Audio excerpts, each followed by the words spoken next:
Hey preppers, here's a features feature with 4 things you can do in the Pocket Prep app that you may not know about. Thing number 1, crossing out answers. Just like you do on a real test when you're narrowing down the options, you can cross out answers with a quick swipe.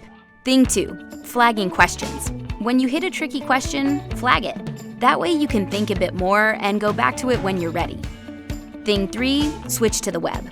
Everything in your app works the same way on the web. Same features, same functions, bigger screen. Simply log on and get studying.